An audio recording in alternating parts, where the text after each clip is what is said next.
रानी नापाक का एक ब्रेनलेस नमूना। मुझे ऐसा लगता है हाल ही में भारत ने जो इनकी ठुकाई की थी, इनके मुल्क की पिटाई की थी, सुताई की थी, वो शायद ये लोग भूल गए।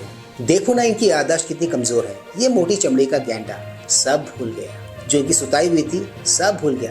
कितने बेशर्म है ये पाकिस्तानी। मुझे ऐसा लगता है भारतीय सेना को एक आध ड्रोन इसके घर पर भी गिरा ही देना चाहिए था। फिर सोचता हूँ गिरा कर भी होता क्या।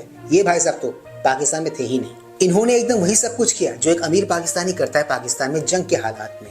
वो मुल्क छोड़ के भाग जाता है। मुझे ऐसा लगता है यहाँ के नेता जितने बड़े नालायक हैं, उससे भी कई कदम आगे है यहाँ के नालायक आर्मी, यहाँ की नालायक फौज। क्योंकि ये ऐसे नेताओं को उस देश में पनपने का मौका जो देते हैं, कम ऑन, ये कोई ढकी छुपी बात तो है नहीं। दुनिया को अच्छे से पता है कि नापाक को कौन चलाता है, वहाँ के राजनेता या फिर वहाँ की फौज। इसका एग्जाम्पल दुनिया ने हाल ही में देखा, जब डोनाल्ड ट्रंप ने वहाँ के प्रधानमंत्री राष्ट्रपति को नहीं बल्कि वहाँ के फौज के जनरल को बुलाया था डिनर पर।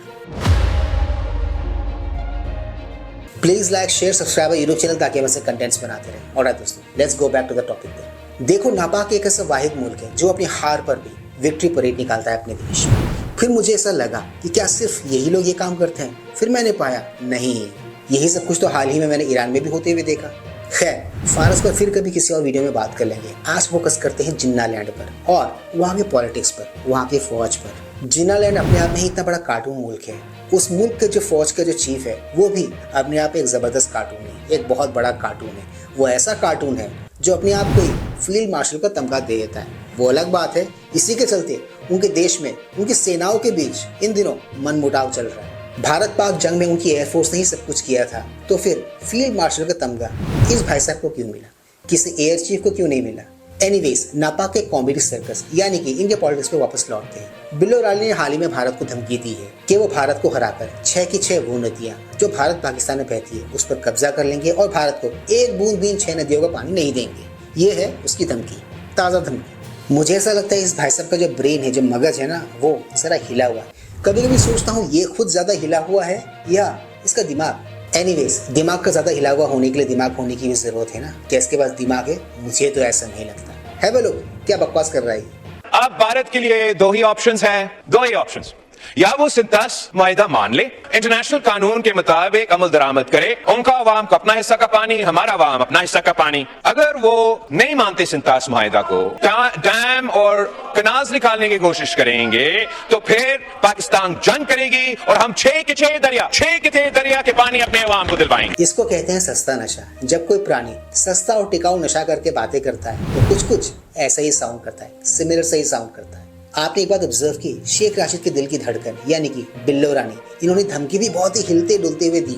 इनका हिलना डुलना देखकर मैं इनसे एक ही बात कहना चाहूंगा, भाई या तो तू हिल ले या तो तू बोल ले। एनीवेज, इनका तो शेख राशिद जो कि इनके मुल्क के ही एक मंत्री हैं, वो बहुत ही मजे ले लेकर अच्छे से लेते हैं। पर भारत के मेजर गौरव वारिया भी इनकी जमकर लेते हैं मजे और अच्छे से लेते हैं मजे, क्योंकि वो अच्छे से जानते हैं कि पाकिस्तान के पॉलिटिक्स में इनका एग्जैक्ट और एक्चुअल रोल क्या है। वही सब कुछ इन्होंने एक वीडियो में अच्छे से समझाया है। बिलावल का देखिए साफ सीधी बात है। बिलावल भुट्टो को जैसे देखिए उन्होंने 2-3 लोग हैं, जैसे बिलावल के जो फादर हैं सरदारी, उनको रख रखा है फीता काटने के लिए। उसका काम सिर्फ फीता काटना है, ठीक है।